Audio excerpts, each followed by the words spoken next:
Hello, and welcome to Monograph Breaking News. This is Sarah, your radio news reporter, coming to you live from Leesburg, Florida. Today is Monday, February 18th, 2016, and I'm here to educate you on a new medication on the market. In breaking news this morning, Briviact was officially approved for use in the United States of America, trademarked by UCB Incorporated. The U.S. Department of Health and Human Services Food and Drug Administration produced a press release regarding this new anticonvulsant, but here at Monograph Breaking News, we have all the important need-to-knows right here for you. Let's get started. Briviact, or brivaracetam, is a Schedule 5 controlled substance with a pregnancy C risk category. A Schedule 5 controlled substance indicates that there is very little risk for abuse, and a pregnancy C risk factor indicates that adverse events have been observed in animal reproduction studies and that the benefits of the medication need to outweigh the risks if taken during pregnancy. The active ingredient in Briviact is brivaracetam, and there are no generics on the market at this time.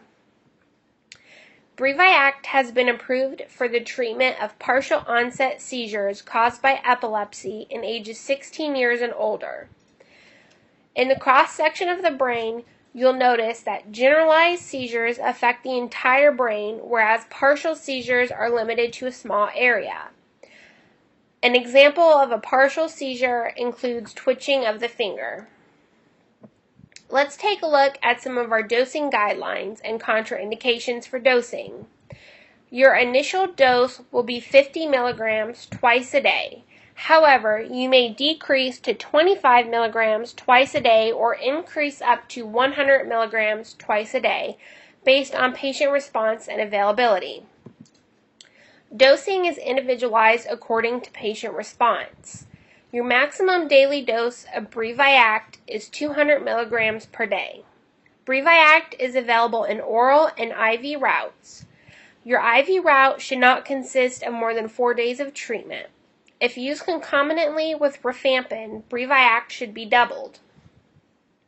If you are considering discontinuing a patient's dose of Briviact, you're going to gradually reduce the dosage by 50 milligrams per day on a weekly basis, with a final dose of 20 milligrams per day. Special considerations for dosing guidelines include, in your geriatric population, you're going to start at the lowest dose possible of 25 milligrams twice a day. In children, it is not recommended due to insufficient research in the use of children and is indicated only for ages 16 years and older. In patients with end-stage renal disease, Briviact is contraindicated, and in patients with hepatic impairment, your initial dose will be 25 milligrams daily with a daily max of 75 milligrams. Now, let's take a look at some of the administration and dosage forms. Oral administration, you're going to administer without regards to food. Do not chew, break, or crush the medication. It comes available in 10 milligrams, 25 milligrams, 50 milligrams, 75 milligrams, and 100 milligram tablets.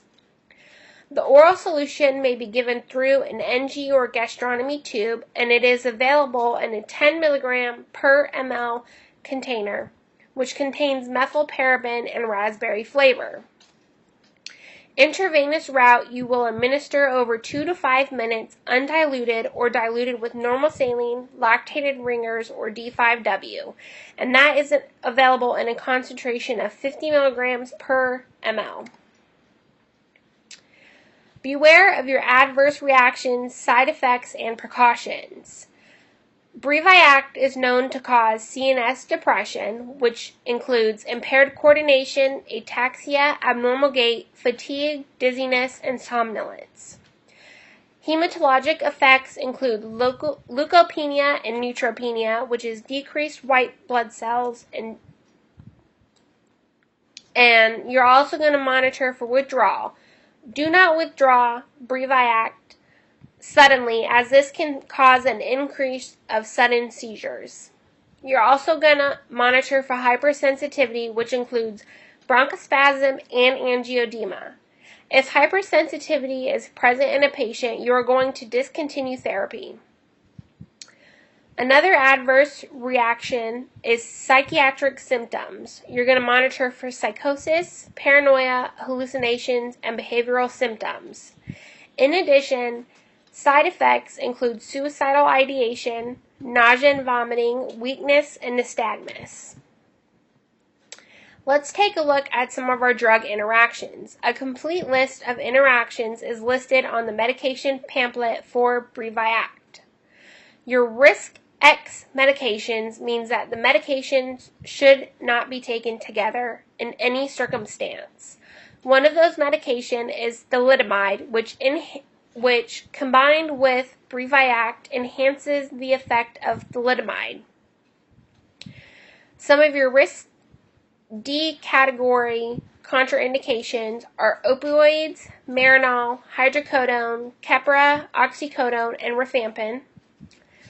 Your risk category C medications include magnesium sulfate, CNS depressants, carbamazepine, and cannabis.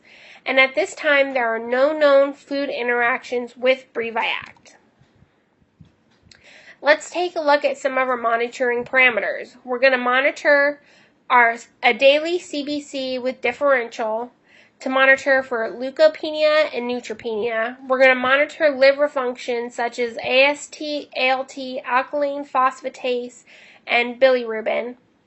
We're also going to monitor our renal functions test before and during taking Briviact to monitor for end-stage renal disease, which can include a urine examination, test of excretory functions, creatinine clearance, estimation of BUN and serum creatinine.